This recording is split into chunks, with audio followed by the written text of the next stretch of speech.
So hello friends, जैसा कि last lecture में मैंने आपको बोला था कि नेक्स्ट लेक्चर में मैं शॉर्ट क्वेश्चन के साथ आपको मिलूंगा। So here we go, short questions. इस चैप्टर में शॉर्ट क्वेश्चंस 3 मार्क के और 2 मार्क के आते हैं। तो मैंने क्या है, निकालना बी ही है अपने को। तो मैंने क्या किया, बी को डिवाइड कर दिया है कि जब आपको आर दिया हो और जब आपको आर न दिया हो। अभी आर क्या है, आर का मतलब होता है सहसंबंधांक। ठीक है, आपका दूसरा चैप्टर जो है वो सहसंबंधांक है, वो भी मैं वीडियो डालूंगा। और अगर आप देखना चाहते हो तो ऑलरेडी मैंने वीडियोस डाले हुए हैं कोरिलेशन के ऊपर।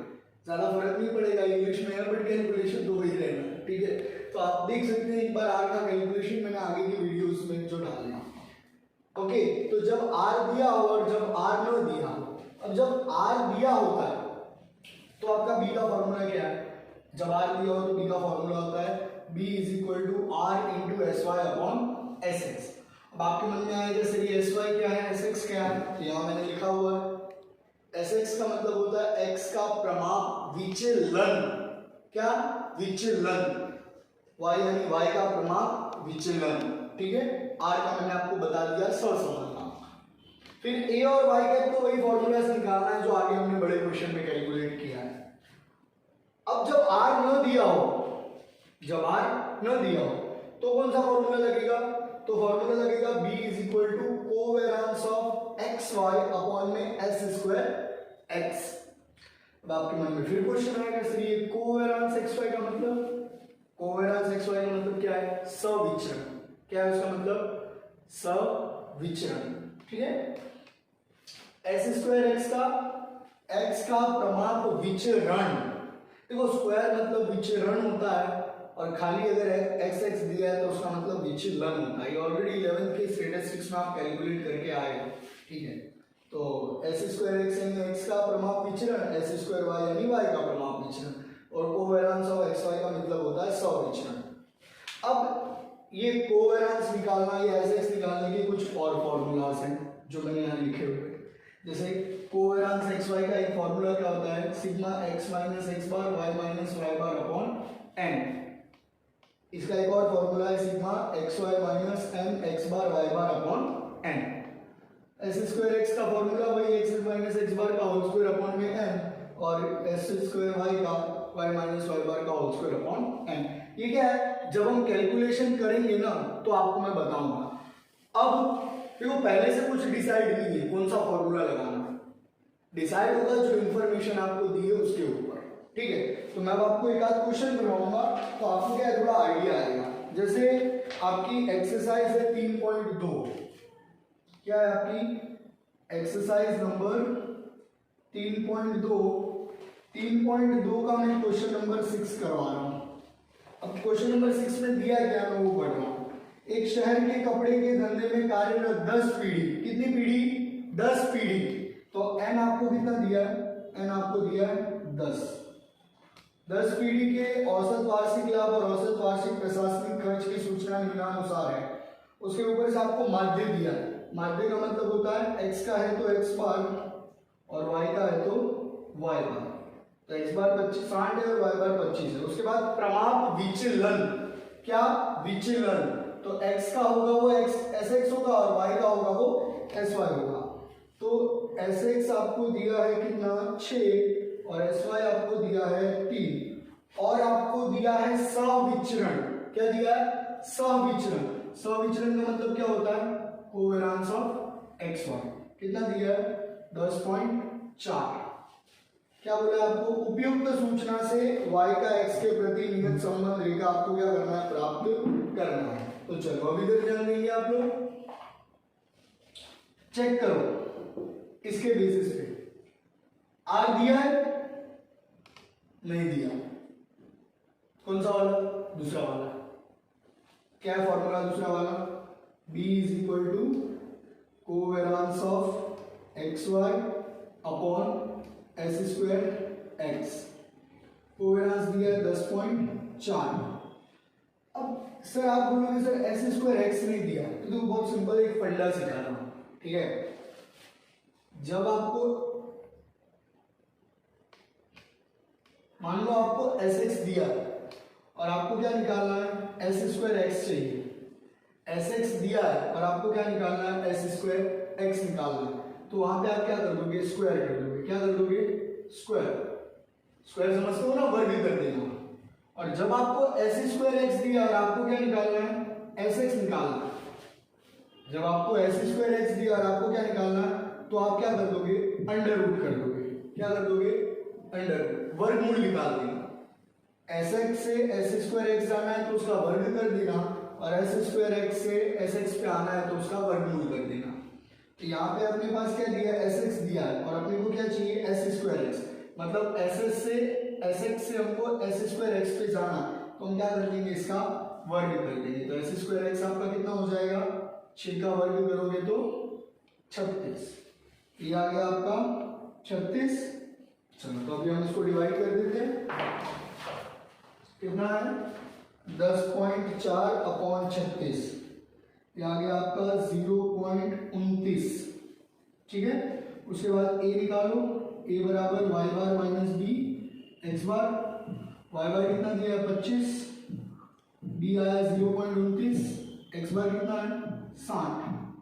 तो 25 इसका गुणा करो, 0.29 इंटू 60, 17.4। 25 में से माइनस करो, कितना आया, 7.6। फिर आप क्या निकालोगे, वाई कैप बराबर a प्लस बी एक्स। ए आया 7.6, बी आया 0.29 और x का वैल्यू अपने को क्वेश्चन में दिया नहीं है। x का वैल्यू अपने को क्वेश्चन में दिया नहीं है, तो नहीं दिया है तो वहां तक लिख के छोड़ दो। तो ये हो गया आपका आंसर। ठीक है, ये हो गया आपका आंसर। अब मैं एक और क्वेश्चन करवा रहा हूं, 7वां क्वेश्चन। क्या, 7वां क्वेश्चन क्या है, 7वां क्वेश्चन, गुजरात राज्य की भिन्न भिन्न तहसील में हुई औसत वर्षा और मकई की पैदावार के बीच का संबंध जानने के लिए एकत्रित की सूचना से निम्न परिणाम मिले। ठीक है, देखो क्या परिणाम मिल रहे हैं वो आप बता रहा हूं, ध्यान देना। क्या दिया आपको, माध्य आपको दिया हुआ है, यहाँ पे एक्स बार दिया है कितना, 82, वाई बार दिया है 180। ठीक है, एक्स बार दिया है 82, वाई बार दिया आपको 180। उसके बाद क्या दिया, विचरण। क्या दिया आपको, विचरण दिया हुआ, ध्यान देना। तो विचरण का मतलब क्या होता है, स्क्वायर। तो जो x का है वो s स्क्वायर एक्स होगा और जो y का है वो क्या होगा, s स्क्वायर y।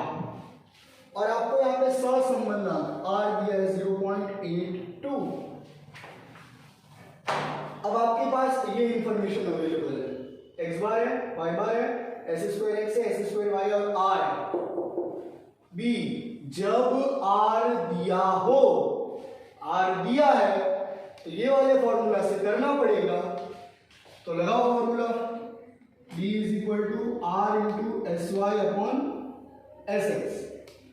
अब सर आप बोलोगे सर हमारे को एस वाई और एस एक्स नहीं दिया था, अभी तो बताया मैंने, ये वाला आपको एस स्क्वायर दिया है और आपको क्या निकालना है, एस एक्स निकालना है। तो क्या कर दोगे, वर्गमूल। तो एस एक्स आपको निकालना है तो आप क्या कर दो, 64 का वर्गमूल कर दो। तो 64 का वर्गमूल कितना होगा, 8 होगा। और आपको क्या निकालना है, एस वाई निकालना है। तो आप क्या कर दो, 225 का वर्गमूल कर दो, कितना आएगा, 15। तो ये आ गया आपका एस एक्स और एस वाई बराबर। अब लगा दो बी का फॉर्मूला, बी बराबर क्या होता है, R into S Y upon S X. R कितना आया, 0.82, एस वाई कितना है, 15, एस एक्स कितना है, 8। तो 0.82 इन दोनों का आप करो, 15 डिवाइड बाई 8, यह आया 8.875। इसका मल्टीप्लाई करो 0.82, यह आ गया आपका 1.5375। मतलब इसको आप लिख सकते हो 1.54 बराबर। ये 7 है तो इससे बड़ा है तो लिख दो। ए निकाल दो, ए का फॉर्मूला क्या होता है, वाई बार minus B x bar. Y बार कितना दिया है, 180, बी कितना दिया है, 1.54, एक्स बार कितना आया, 82, 180, 1.54 इंटू 82, 126.28 माइनस कर दो इसको 180 में से 53.72, ये आ गया आपका ए। अब आप क्या निकालोगे, वाई कैप, फॉर्मूला ए प्लस बी एक्स। ए कितना है 53.72, बी है आपका 1.54। एक्स की वैल्यू चेक करते हैं, क्वेश्चन में दी है, हाँ दी है। क्या दिया है, जब वर्षा 60 सेमी हो, कितना दिया है, एक्स का वैल्यू आपको दिया है क्वेश्चन में 60, तो करो 53.72 1.54 इंटू 60, तो 53.72 प्लस 92.4 आया, इन दोनों का प्लस करेंगे हम तो आएगा हमारा आंसर 146.12। मतलब कि जब वर्षा जब 60 सेमी हुई होगी तो मकई की पैदावार कितनी हुई होगी, 146.12 क्विंटल हुई होगी। ठीक है, तो एक क्वेश्चन ये था आपका 7 नंबर। एक और मैं करवा देता हूं 8 नंबर, ध्यान देंगे आप लोग। 8 नंबर क्वेश्चन में क्या दिया आपको, हाथ घड़ी की बैटरी के मूल्य एवं उसकी पूर्ति 100 इकाई बीच संबंध का अध्ययन करने के लिए एकत्रित सूचना से निम्नलिखित सारांश अपने को प्राप्त हुए। क्या प्राप्त हुआ, एन अपना 10 है, सिग्मा एक्स अपना 130 है, सिग्मा वाई अपना 220 है, सिग्मा एक्स स्क्वायर है हमारा 2228,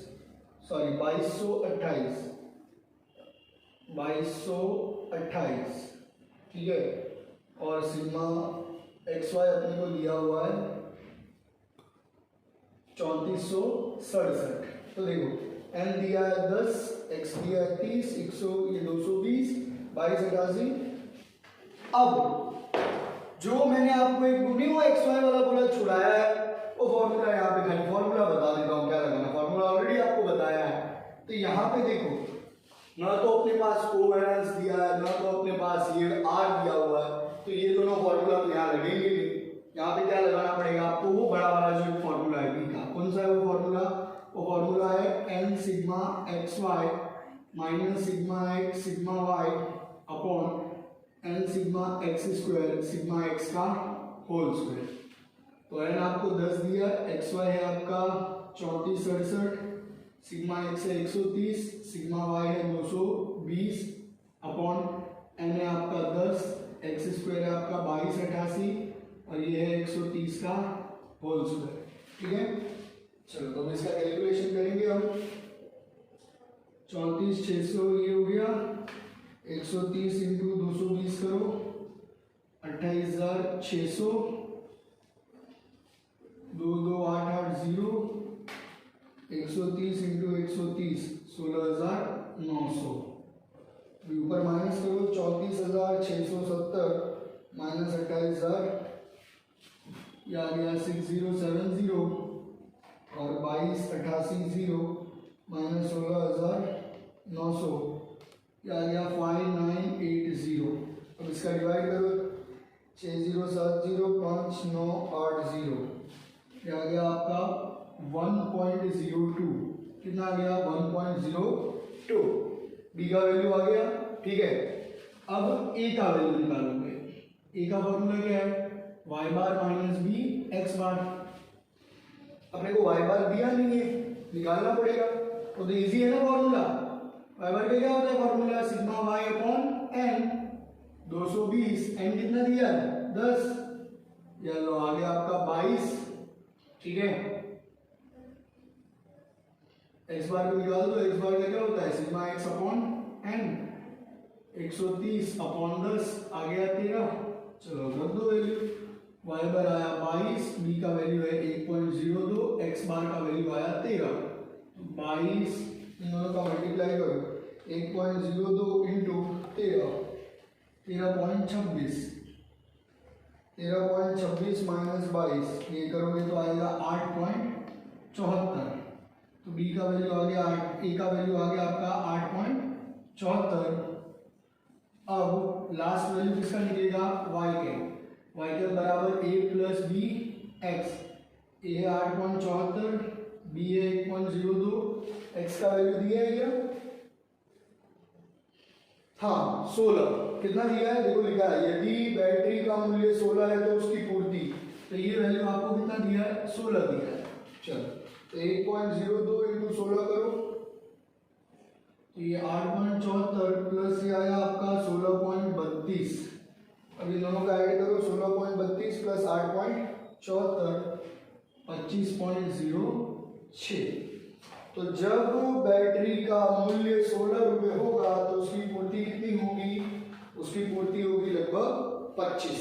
ठीक है, तो ये 3 अलग अलग टाइप के क्वेश्चन छोटे थे, वो मैंने आपको करवा दिए, और भी आगे बहुत सारे क्वेश्चन आपको मिलेंगे। ठीक है, वो उसके बेस पे आप कर सकते हो। और एक और बात, अगला जो टॉपिक है निश्चयतांक वाला, आर स्क्वायर वाला, वो आपके सिलेबस से हट गया है। ठीक है, तो ये आपको उदाहरण 13 से करने की जरूरत नहीं, उदाहरण 13, 14 आपको करने की कोई जरूरत नहीं। ठीक है, चलो बाकी का जो भी डाउट आप लोगों को है एज यूजुअल आप मुझे पूछें। बाकी मेन चीज ये थी, इतना अगर आपने अच्छे से समझ लिया तो आपके शॉर्ट क्वेश्चन जो है वो क्लियर हो गए। ठीक है, चलो तो नेक्स्ट लेक्चर में अब next chapter, second chapter correlation, सहसंबंधांक आपको मैं करवाऊंगा। ठीक है, तब तक के लिए इतना प्रैक्टिस करें, डाउट आता है तो पूछें। ठीक है, चलो थैंक यू।